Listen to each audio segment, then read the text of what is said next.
ဒီအခုအရင်တော့ကဒီပတ်အကြောင်းလေးပြောပြပြီးတော့ပြီဆိုတော့ဒီတစ်ခါဒီ drawing အကြောင်းလေးကိုပြောပါမယ်ဒီ drawing အကြောင်းကိုမပြောခင်ဒီ drawing ထုတ်တဲ့အချိန်မှာဆိုရင်တချို့ဒီမထုတ်ချင်တဲ့ drawing ထုတ်တဲ့အချိန်မှာဆိုရင်ဒီမပါချင်တဲ့အစိတ်အပိုင်းလေးရှိရပေါ့အဲ့လိုမျိုးအစိတ်အပိုင်းလေးကိုဖျောက်ထားချင်တဲ့အချိန်မှာဆိုရင်ဘယ်လိုလုပ်ရတာလဲဒါမှမဟုတ်ဆိုရင်ဘယ်လိုခွဲထားရတာလဲဆိုတာကိုအရင်ဆုံးပြောပြပါမယ်အဲ့ဒီအားကိုတွားဖို့ရန်အတွက်ဆိုရင်ဒီဖက်ချမ်းကဒီ feature manager design tree ကနေပြီးတော့ဒီတုံးခုမြောက်မှာဆိုရင်ဒီမှာconfiguration manager ဆိုပြီးတော့ရှိပါတယ်ဒီ configuration manager ကိုဖွင့်လိုက်တဲ့အချိန်မှာဆိုရင်ဒီမှာ default ဒီ housing ဆိုတဲ့ဟာဒီပုံတစ်ခုလုံးအတွက်တစ်ခုရှိတယ်နောက်ထပ်ဒီသူ့ကိုခွဲပြီးတော့ပေါ်ပြချင်တဲ့အချိန်မှာဆိုရင်ဘယ်လိုလုပ်ရတယ်လဲဆိုတော့ဒီ configuration edit တွေကိုထပ်ပြီးတော့ခေါ်ထည့်ပြီးတော့ဘယ်လိုထားချင်တာလဲဆိုတာကိုလာပြီးတော့ဖန်တီးလို့ရပါတယ်ဒီ configuration edit ကိုဘယ်လိုခေါ်ရတယ်လဲဆိုတာကိုပြောပြပါမယ်ဒီ housing configuration ဆိုတဲ့ app ပေါ်ကို right click နဲ့ပြီးတော့ဒီမှာadd configuration ဆိုတဲ့ဟာရှိပါတယ်ဒါဆိုရင်ဒီဟာလေးကိုတစ်ချက်လောက်နှိပ်ပေးလိုက်ပါဒါဆိုရင်ဒီမှာသူကဒီအတစ်ကိုဖန်တီးလိုက်တဲ့အချိန်မှာဆိုရင်ဒီမှာသူရဲ့ name ပါမယ်သူရဲ့ description ရှိမယ်ကျန်တဲ့ဟာတွေလည်းရှိပါတယ်ဒီအတိတ်ကကြတော့ဒီသူရဲ့ name တွေပေါ့ပြီးတော့ဒီသူရဲ့ description တွေဘယ်လိုဖော်ပြချင်တာလဲဆိုတာကိုဒီမှာလာပြီးတော့ရိုက်ထည့်လို့ရပါတယ်နာမည်တစ်ခုခုလေးပေးအောင်ဒါဆိုရင်ဥပမာဒီနာမည်လေးကိုဒီလေးပေးလိုက်မယ်ပြီးတော့ဒီ description လေးကို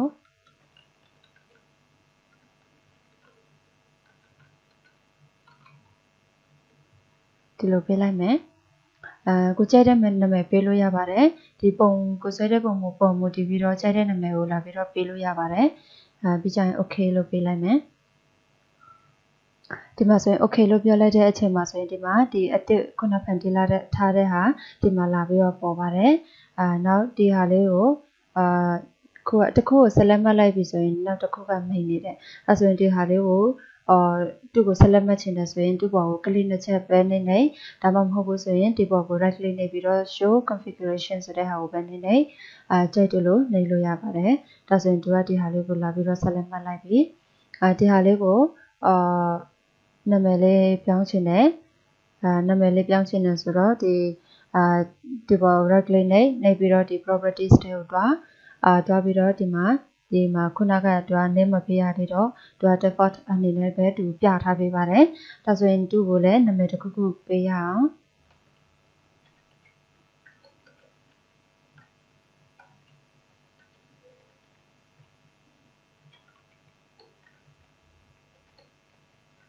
ဒီလိုလေးပေးလိုက်မယ်ပြီးရင် okay လို့ပြောလိုက်မယ်ဒါဆိုရင်ဒီမှာဆိုရင်ရတော့ပါပြီအတူတူပဲဒါဆိုဒီကိုဖြောက်ချင်တဲ့ဟာကိုတွားပြီးတော့ဥပမာဒီဖြောက်မဲ့ဟာကိုဒီထဲကိုတွားထားမယ်နောက်ဒီအကုန်လုံးဖော်ပြချင်တဲ့ဟာကိုဒီ machine ပါတဲ့ဟာဒီဟာတွေပါတဲ့ဟာကိုဒီ machine ထဲမှာအစုံပါတဲ့ဟာကိုဒီ machine ထဲမှာထားမယ်ဖြောက်ထားတဲ့ဟာကိုဒီထဲမှာလာထားချင်တယ်ဆိုရင်အဲ့လိုနည်းနဲ့လုပ်ချင်တယ်ဆိုရင်ကိုဘယ်မှာထားချင်တာလဲထားချင်တဲ့ထဲကိုထားချင်တဲ့နာမည်ပေါ်ကိုကလစ်နှစ်ချက်နှိပ်ပြီးတော့အမှန်ချစ် on ထားပေးလိုက်ပါပြီးတော့ဒီလိုအမှန်ချစ် on လိုက်တဲ့အချိန်မှာဆိုရင်ဒီဖြောက်ချင်တဲ့ဟာတွေကိုဖြောက်လိုက်မယ်ဥပမာဒီဟိုးတွေကိုဖြောက်ထားချင်တယ်ပေါ့အဲဆိုရင်ဒီဟိုးတွေကိုဒီဟိုး wizardဒီဟာကိုပြီးကြတော့ဘယ်လိုလုပ်လို့ရတယ်လဲဆိုတော့ဒီပုံကလေးလာတင်တာပဲဖြစ်ဖြစ် right click နှိပ်တာပဲဖြစ်ဖြစ်ဒီ edit feature ဆိုတဲ့ဘေးမှာဒီမှာ suppress ဆိုတဲ့ဟာရှိပါတယ်ဒီ suppress ဆိုတဲ့ဟာကိုကလေးတစ်ချက်နှိပ်လိုက်ပါဒါဆိုရင်သူက suppress လုပ်ပေးရဲသူကခဏဖြောက်ထားပေးရဲနောက်ဒီအပေါ်က host လေးလည်းသူ့ကိုဖြောက်ထားလိုက်မယ်သူ့ကို suppress လုပ်လိုက်မယ်ပြီးကြတော့ဒီအောက်ကနားဟာလည်းsuppress လုပ်ပေးမယ်ဒီ suppress လုပ်ဖို့ရန်အတွက်ဒါကဘယ်ဟာလဲဆိုတော့ဒီ h2 category ဆိုတဲ့ဟာကိုclick နေပြီးတော့ suppress လုပ်မယ်လို့ပြောလိုက်မယ် okay ဒါဆိုရင်ဒီဟာတွေအကုန်ပျောက်သွားပြီဆိုတော့ဒီထဲကို feature edit configuration ထဲကိုထပ်ပြီးတော့တွားကြည့်မယ်ဒါဆိုရင်ဒီforce ထဲမှာဆိုရင်ဒီအပေါက်တွေမပါဘူးပေါ့ဒီ machine ထဲကိုတစ်ချက်လောက်တွားကြည့်လိုက်မယ်ဒါဆိုရင်ဒီ machine ထဲမှာကြတော့ဒီမူလပုံအတိုင်းရှိပါတယ်ဒီနေ့ကဘယ်လိုလဲဆိုတော့ဒီခွဲထားခြင်းနဲ့ဒီလိုပုံစံပေါ့ဒီလိုလုပ်ပြထားတဲ့ပုံစံကြီးလုပ်ရှင်တဲ့အချိန်မှာဆိုရင်ဒီမှာလာပြီးတော့ဖန်တီးလို့ရပါတယ်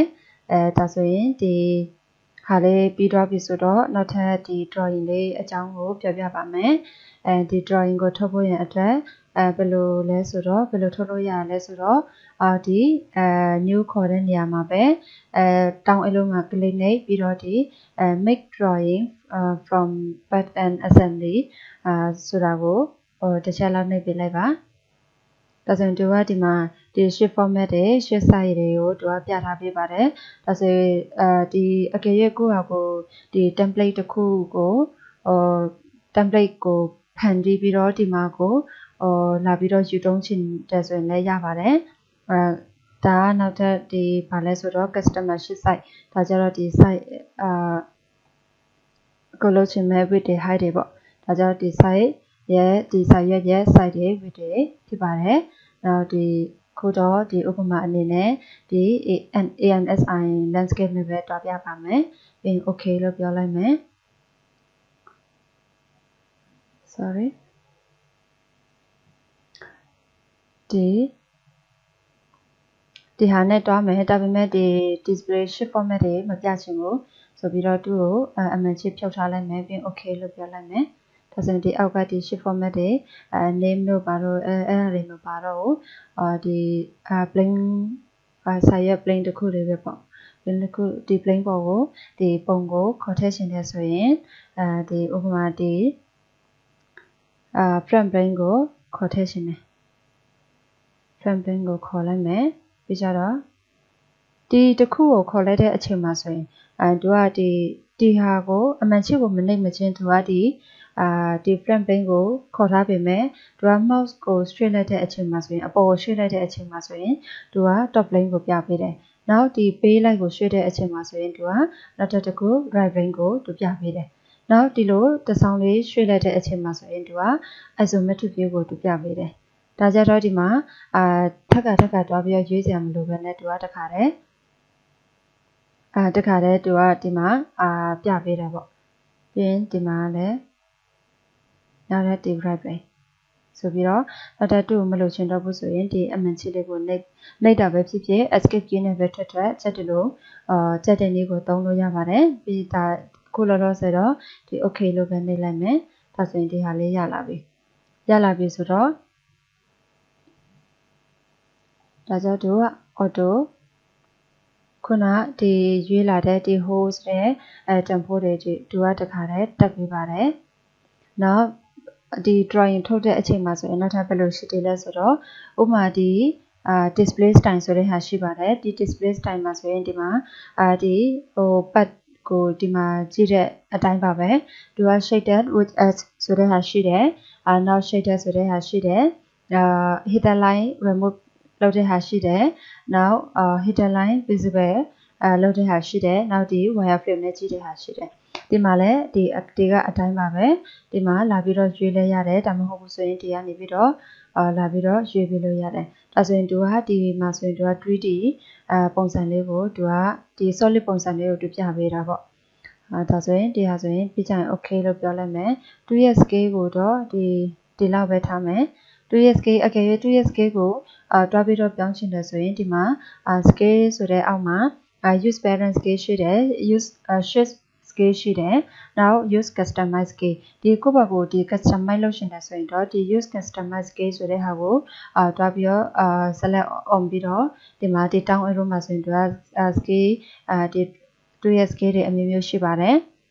ဆိုရင်ဒီဥပမာ 1:2 1:1 ပေါ့ 1:1 ကျတော့ဒီမှာအရင်ကြည့်သွားပါပြီဒီမူလအတိုင်းပဲထားမယ် နောက်ဒီ dimension type တွေနောက်ဒီ cosmetic thread display ဓာတ်တွေနောက်ဒီမှာဆိုရင်အမျိုးစုံရှိပါတယ်ကိုကဒီလိုဖန်တီးခြင်းတလို့လာပြီးတော့ဖန်တီးလို့ရပါတယ်ပြီးကြရင်ဒီသူ့ကိုဒီ solid ပုံအတိုင်းပဲထားမယ်ဆိုပြီးတော့ okay ဆိုပြီးလောက်လိုက်မယ်နောက်ဒီပါပြောချင်သေးလဲဆိုတော့ဒီ sheet ဒီ drawing ကိုခေါ်ထည့်တာဘယ်နှပုံရှိတယ်လဲဆိုတော့ဒီဘက်မှာသူပြပေးပါတယ်ဒါဆိုရင်ဒီမှာဆိုရင်ဒီအရင်ဆုံးခေါ်တဲ့ပုံကိုသူကဒီအပုံဆုံးမှာပြပေးပါတယ်အကယ်၍ဒီခေါ်ထည့်လိုက်တဲ့ဟာကိုနောက်ထပ်ပြန်ပြီးတော့ပြင်ချင်တာပဲဖြစ်ဖြစ်ဘယ်လိုကြိုက်တဲ့ဟာကိုဒီမှာလာပြီးတော့သူက detail ပြန်ပြီးတော့ပြပေးပါတယ်ဒီမှာလာပြီးတော့ပြင်လို့ရပါတယ်တစ်ခုချင်းစီလာပြီးတော့ပြင်ပေးလို့ရပါတယ်ဥပမာဒီ drawing view 1ကိုပြင်ချင်တယ်ဆိုရင်သူ့ကိုဒီမှာ drawing view 1ကိုပြင်ချင်တယ်ဆိုရင်ဒီ drawing view 1ရဲ့အောက်မှာတွင်ဒီပုံတစ်ခုလုံးစာကိုသူကအကုန်လုံးဒီမှာလာပြီးတော့ပေါ်ပါတယ်အကယ်၍ view 2ဆိုရင်ဒီဟာလဲဒီတိုင်းပါပဲဒီသူကအကုန်လုံးပုံတစ်ခုလုံးစာဖော်ပြပေးပါတယ်ဒါကြတော့ဒီပြင်ချင်တယ်ဆိုရင်ဒီလိုနည်းနဲ့တွားပြင်လို့ရချင်တယ်ဆိုတွားပြင်လို့ရတယ်ဆိုတာကိုပြောပြချင်ပါတယ်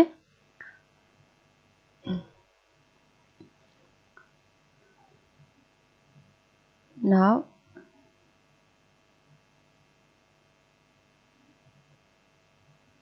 ဒါဆိုရင်ဒီနောက်ထပ်ဒီတန်းကျပ်နေပေါ့ဒီသူ့ရဲ့အနားလေးကိုဒီမှာ as visible လောက်မှာလားလေတန်းကျပ် as with font တဲ့နောက်ဒီ tangent s remove လုပ်မှာလားလေဒီ tangent s ကိုခုလောလောဆယ်သူ့ကို remove လုပ်လိုက်မယ်ဒီ tangent တွေကိုဒီပုံလေးရှင်းသွားအောင်ပေါ့သူခုနအတိုင်းတွားချင်တယ်ဆိုရင်ဒီပုံကိုလာပြီးတော့ click နှိပ်ပြီးတော့ right click နှိပ်ပြီးတော့ဒီ tangent add ဆိုတဲ့ထဲကိုတွားပြီးတော့ဒီမှာကိုဖော်ပြချင်တယ်လို့ဒီမှာလာပြီးတော့နှိပ်ပြီးလို့ရပါတယ်အခုလောလောဆယ်တော့ဒီ tangent s remove ဆိုတဲ့ဟာကိုပဲရွေးထားပါမယ်ပုံလေးကိုရှင်းရှင်းလင်းလင်းလေးမြင်လို့ရအောင်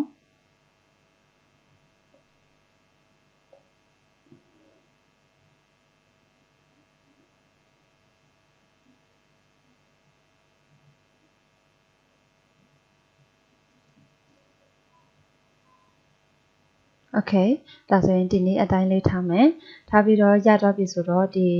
dimension တွေတက်မယ်dimension တက်တဲ့အချိန်မှာဆိုရင်သူကဘယ်လိုရှိတယ်လဲဆိုတော့ဒီ dimension တွေရိုးရိုး dimension တက်တာရှိတယ်ဒီမှာဆိုရင်လည်းသူကအမျိုးမျိုးရှိတယ်ဒီ AutoCAD မှာဆိုရင်လည်းသူကအမျိုးမျိုးရှိတယ် linear နဲ့တိုင်းမလား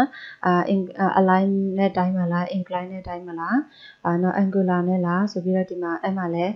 ဒီ baseline တွေရောအစုံရှိပါတယ်အဲ့မှာရှိတယ်လို့ဒီ solid work မှာလည်းအဲ့လိုမျိုးရှိပါတယ်ဒီ smart dimension ဆိုတဲ့တောင်းအဲ့လိုမှာတစ်ချက်နှိပ်ပြီးတော့တစ်ချက်နှိပ်လိုက်တဲ့အချိန်မှာဆိုရင်ဒီမှာသူက horizontal dimension vertical dimension baseline dimension ဆိုပြီးတော့ဒီမှာမျိုးစုံရှိပါတယ်ဒီအတုံးများတာကြတော့ဒီ smart dimension ပေါ့ smart dimension ရှိတယ်ဒီ model items ဆိုတဲ့ဟာရှိတယ်ဒီ smart dimension ကြတော့ဘယ်လိုလဲဆိုတော့ဒီအရင်ကဒီ pad ပုံတွေဆွဲတဲ့အချိန်မှာဆိုရင်ဒီရိုးရိုးတုံးတဲ့ smart dimension ပဲပေါ့ဒီမှာဆိုရင်ဥပမာဆိုရင်ဒီမှာတိုင်းချင်တယ်ဆိုရင်သူကဒီလိုပေါ့သူကတခါတည်းဒီရိုးရိုးတိုင်းတာပေါ့ free hand တိုင်းတာနောက်သူ IPS ပြောင်းထားလိုက်မယ်ဒီရိုးရိုးဒီပုံကဆွဲကြတဲ့ကသူ့ dimension ပေးထားတာဖြစ်တဲ့အတွက်ကြောင့်ဒီမှာဆိုရင်နောက်ထပ်သူ့ကို dimension တော့တိုင်းနေရတာကိုသူကဘယ်လိုလဲဆိုတော့ပင်ပန်းတယ်အချိန်လည်းကုန်တယ်ဒါဆိုရင်အဲ့လိုနည်းနဲ့မတွားဘဲနဲ့နောက်ထပ်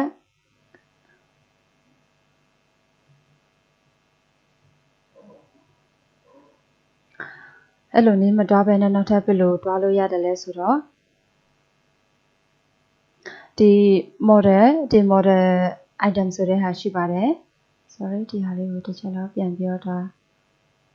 visible လုပ်လိုက်မယ်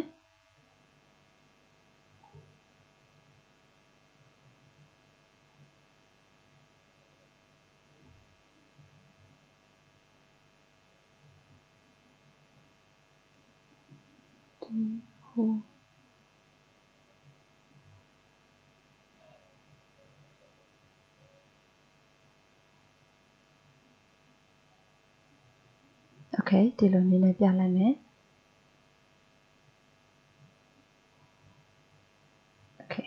ဒါဆိုရတော့ပြီဆိုတော့ဒီခုနပြောတာဒီ model view အကြောင်းပေါ့ဒီ model view model item ကိုသွားနေပြီးတော့ဒီမှာကိုဖော်ပြခြင်းတဲ့ဒီမှာ dimension ဆိုတဲ့ဟာရှိပါတယ်ဒီ dimension ရဲ့အောက်မှာဆိုရင်ဒီမှာဒီ market for drawing တဲ့နောက်ဒီမှာဆိုရင်သူက whole wizard တို့ဘာလို့ဆိုရင်ဒီမှာdimension ကိုဖော်ပြခြင်းတဲ့ဟာကိုလာပြီးတော့ select map ပြီးတော့ mark to okay လို့ပြောလိုက်တဲ့အချိန်မှာဆိုရင်သူကဒီမှာတစ်ခါတည်း dimension automatic တိုင်းပေးတယ်သူကတစ်ခုပြီးတစ်ခုထပ်ပြီးတော့သူတိုင်းဆရာမလို့ပဲနဲ့သူကတစ်ခါတည်းdimension လိုတဲ့ဟာတွေကိုသူကတစ်ခါတည်းပဲသူကတက်ပေးသွားတာပေါ့ဒီတစ်ခုချင်းစီနောက်ထပ်ပြန်ပြီးတော့တက်နေသူကအချိန်ကုန်တယ်လူလဲပင်ပန်းတယ်ဒါဆိုရင်ဒီလို model item နဲ့တွားကြည့်ရအောင်ဒီဟာကို select လိုက်မယ်ပြီးရင် okay လို့ပြောလိုက်မယ်ဒီဟာကို yes လို့ပြောလိုက်မယ်ဒါဆိုရင်ဒီမှာသူက dimension တက်ဆရာရှိတာတွေသူကအကုန်လုံးတက်သွားပြီနော်ဒီမှာဆိုရင်သူကဒါတွေကိုပြန်ဖြတ်ပြလိုက်မယ်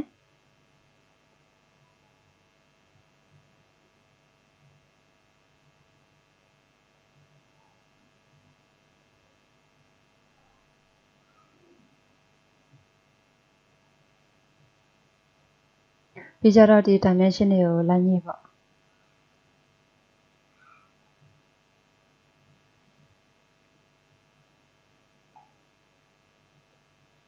sorry တစ်ချက်လောက်ဒီ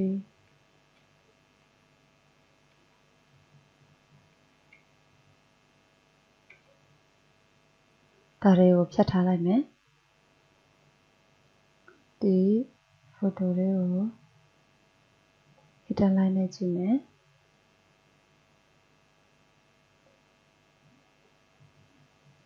ဒီဟာကနည်းနည်းမရှိရှုပ်နေတဲ့အတွက်ကြောင့်သူ remove လုပ်လိုက်မယ် okay ဒီလိုပုံစံလေးပေါ့ပြီးကြတော့ဒီသူ့ကို section ဖြတ်လိုက်မယ် section ဖြတ်ချင်တယ်ဆိုရင်ဒီ view layout ထဲကနေပြီးတော့ဒီမှာဒီ standard view ရှိတယ် model view ရှိတယ် projected view auxiliary view ဆိုပြီးတော့ရှိတယ်နောက်ဒီမှာဆိုရင် section view detail viewဒါဒီ section view ကိုဖြတ်ချင်တယ်ဆိုရင်ဒီ view layout ထဲကနေပြီးတော့ဒီ section view ကိုလာပြီးတော့ရွေးပေးလိုက်ပါပြီးတော့ကိုဖြတ်ချင်တဲ့နေရာကို select မှတ်ပေးလိုက်ပါဒီ section view ကိုရွေးတဲ့အချိန်မှာဆိုရင်သူကဒီ message box လေးကြာလာပါတယ်ဒီ message box လေးအောက်မှာဆိုရင်သူကဒီမှာvertical အတိုင်းလုံးမှာလားတဲ့ဒါမှမဟုတ်ဘူးဆိုရင်ဒီ horizontal အတိုင်းဖြတ်မှာလားနောက်ဒီ auxiliary အတိုင်းဖြတ်မှာလားနောက် align အတိုင်းဖြတ်မှာလားဆိုပြီးတော့ဒီမှာသူကရွေးချယ်စရာ၄ခုရှိပါတယ်ဒါဆိုရင်ဒီကိုဖြတ်ချင်တဲ့ပုံမူတည်ပြီးတော့ဒီမှာလာပြီးတော့ရွေးပြီးတော့ဒီရွေးပြီးတဲ့အချိန်မှာဆိုရင်ဒီကိုရွေးလိုက်တဲ့ပုံမူတည်ပြီးတော့ဘယ်မှာဖြတ်ချင်တယ်လဲဆိုတာကိုတွားပြီးတော့ click နဲ့ပေးလိုက်ပါဥပမာဒီမှာဆိုရင်ဒီ vertical အတိုင်းပဲရွှေ့မယ်ပေါ့ဒီကနေပြီးတော့ဒီတစ်ဝက်ကိုဖြတ်ပြီးတော့ဒီ section ပြချင်တယ် okay ဒီမှာဆိုရင်သူကဒီကနေပြီးတော့section ဖြတ်ပေးပါတယ်ပြီးရင် okay လို့ပြောလိုက်မယ်နော်okay လို့ပြောလိုက်မယ်ဒီအားလေးနည်းနည်းရွှေ့လိုက်မယ် okay ဒီအားလေးကိုတစ်ချက်လောက်ဖြတ်လိုက်မယ်နောက်ပါရှိသေးလဲဆိုတော့ဒီဥပမာကိုက detail ပြချင်တဲ့အချိန်မှာဘယ်လိုပြောမလဲဒီတိတတာလုံးဝဒီဥပမာဒီပုံမှာဆိုရင်ဒီမှာဆိုရင်သူကdetail တွေဖော်ပြဖို့ရအတွက်တချို့ခက်ခဲတဲ့နေရာမှာဆိုရင်အဲ့လိုခက်ခဲတဲ့နေရာကိုမှဒီနောက်ထပ်သူ့ကိုဒီ detail view ဆိုပြီးတော့သူ့တိတတာမြင်တတာလေးဖော်ပြချင်တဲ့အချိန်မှာဆိုရင်ဒီကွက်ပြီးတော့ဖော်ပြချင်တဲ့အချိန်မှာဆိုရင်ဒီလို detail view ကိုတွားပြီးတော့အသုံးပြုလို့ရတယ်တွားဘယ်လိုလဲဆိုတော့ဒီ detail view ကို click တစ်ချက်နှိပ်ပြီးတော့ဥပမာဒီနားလေးကိုဖြတ်ပြီးတော့ပြချင်တယ်ပေါ့တူတက်ဖြတ်ပြီးတော့ပြချင်တဲ့အချိန်မှာဆိုရင်ဒီလို select မှတ်ဒီလောက်လေးပေါ့ဒီလောက်လေးကိုဖြတ်ပြီးတော့ section ဖြတ်ပြီးတော့ပြချင်တယ်ဆိုရင်click နောက်ထပ်တစ်ချက်နဲ့ဒါဆိုရင်ဒီမှာသူကဒီအပိုင်းလေးကိုပဲသူကကွက်ပြီးတော့သူကဖြတ်ပေးတယ်ပြီးကြရင်ချချင်တဲ့နေရာ တွားပြီးတော့ click နေပေးလိုက်ပါဒါဆိုရင်တို့ကဒီလိုဒီနားလေးအတိုင်းတို့ကဒီမှာdetail view ပေါ့ဒီတူတက်တက်ဖော်ပြခြင်းတဲ့အချိန်မှာဆိုရင်ဒီလိုနည်းနဲ့အသုံးပြုလို့ရပါတယ်ဒီကြအကောင်ဒီမှာရတော့ပြီဆိုတော့နောက်ထပ်ဒီဟာကို dimension တိုင်းမယ် dimension တိုင်းဖို့ရင်အတွက်ခုနတခုချင်းစီလိုက်မတိုင်းပဲတော့ပဲနဲ့ဒီ model item ဆိုတဲ့နည်းကိုတွားမယ်ပြီးတော့ဒီမှာကိုမှတ်ချင်တဲ့ဟာတွေကို select on ပြီးတော့ okay လို့ပြောလိုက်မယ်yes လို့ပြောလိုက်မယ်ဒါဆိုရင်ဒီမှာသူကauto ပြပေးပါတယ်ဒီမှာဆိုရင်သူကဒီ host အတွက်သူကဒီမှာပြပေးတယ်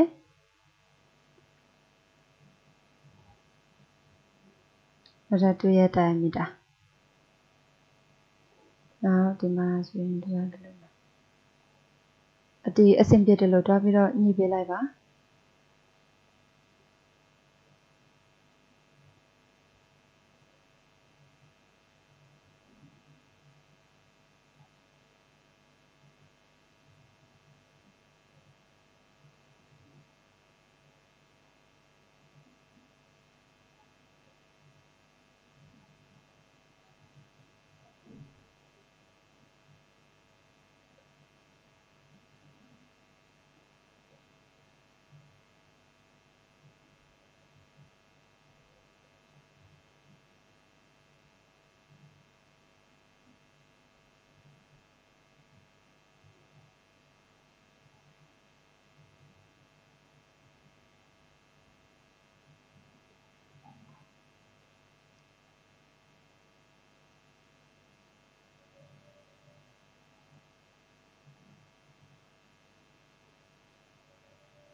ဒါဆိုရင်အဆင်ပြေတယ်လို့လာပြီးတော့ညှိပေးလို့ရတယ်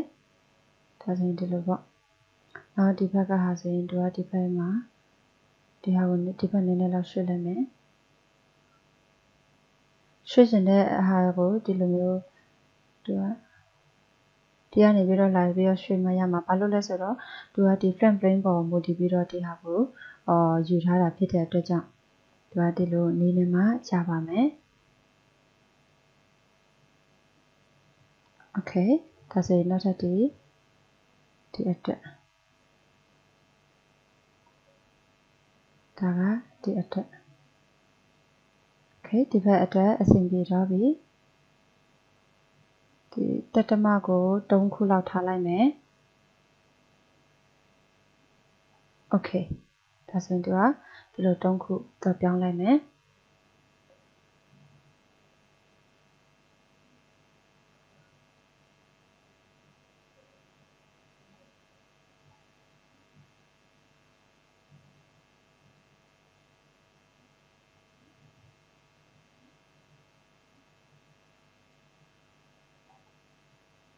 ဒါဆိုရင်ဒီလိုနောက်ဒီရဲ့တန်ဖိုးကဘယ်လောက်လဲဆိုတော့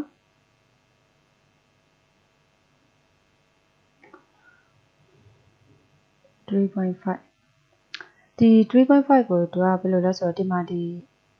AutoCAD မှန်နဲ့တူတူပဲသူကဒီမှာဖြတ်ထားတဲ့အားလေးရှိတဲ့အတွက်ကြောင့်သူအဲ့ဒီလိုအတွင်းနဲ့ပြောထားတယ်အကယ်၍ဒီ point ကိုဒီမှာမပြချင်တော့ဒီတွေ့အမြင့်ကိုဒီကနေပြီးတော့လာပြီးတော့ပြချင်တဲ့အချိန်မှာဆိုရင်ဒီဘယ်လိုနည်းနဲ့တွားလို့ရလဲဆိုတော့ဒီ keyboard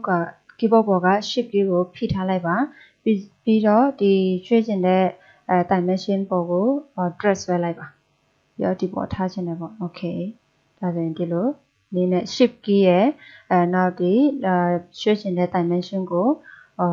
drag လုပ်လိုက်ပါ drag shift key နဲ့ drag နဲ့တွဲဖိတဲ့အချိန်မှာဆိုရင်သူကdimension တွေကို move လုပ်ရွှေ့ပေးပါတယ်မလိုတဲ့ဟာတွေဖြတ်လိုက်မယ်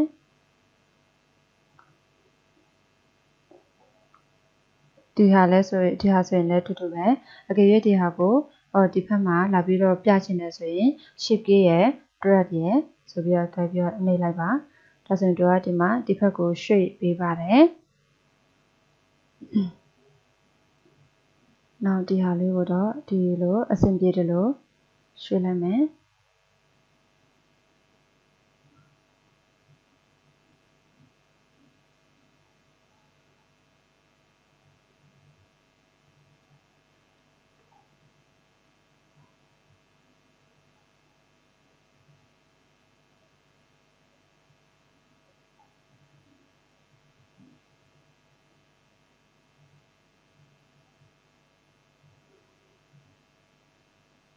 နောက်ဒီမှာပါချန်တယ်လဲဆိုတော့ဒါက1နောက်ဒီဘက်မှာဆိုရင်ဒီ sorry ဒီကနေပြီးတော့ 0.75 ဒီ 0.75 ကိုဒီမှာထားလိုက်မယ်နောက်ဒီ1ကိုဘယ်မှာထားရင်ကောင်းမလဲဆိုတော့ကြည့်ကြည့်ရအောင်ဒီ 0.28 ကမလို့တော့ဆိုတော့ဒီချက်တာဖြတ်လိုက်မယ်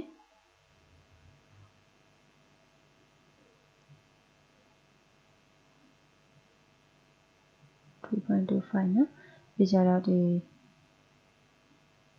အဆင်ပြေတော့ဒီလိုလေးလောက်လိုက်မယ်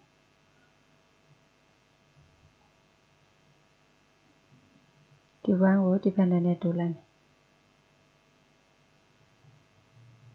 ပြီးကြတော့ဒီဟာလေးကိုဒီအပေါ်တင်လိုက်မယ်ဒီ 0.75 တော့ okay ဒါဆိုရင်ရတော့ပြီရတော့ပြီဆိုတော့ဒီဘက်ကိုဒီဟာကိုဒီဘက်လေးနဲ့ရွှေ့လိုက်မယ်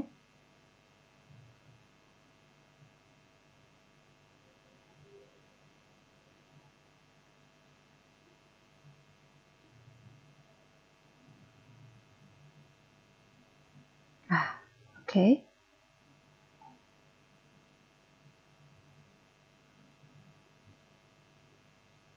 ဒီဟာကိုရွှေ့ချင်တယ်ဆိုရင် select တစ်ချက်မှတ်ပြီးတော့ဒီပေါ်လာပြီးတော့နှိပ်လိုက်ပါ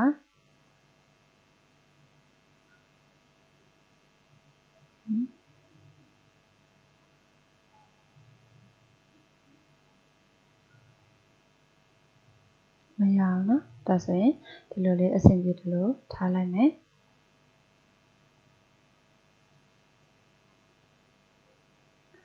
Okay ဒါဆိုရင်ရတော့ပါပြီဒီဟာကြတော့နောက်ထပ်ဒီဥပမာဒီဟာလေးကိုနောက်ထပ်detail အနေနဲ့ပြချင်တယ်ဆိုရင်လည်းဒီ view layout ထဲကနေပြီးတော့ဒီ detail view တို့အဲ့လိုမျိုးပြည့်ပြည့်စုံစုံလေးပြချင်တဲ့အချိန်မှာဆိုရင်ဒီ detail view ကိုယူပြီးတော့ပြချင်တဲ့နေရာလေးကိုကလစ်နှိပ်ပြီးတော့ပြပေးလို့ရပါတယ်ဒါကြတော့ဒီ drawing ထုတ်တာကိုဘယ်လိုထုတ်ရလဲဆိုတာကိုပြပြချင်တာပါ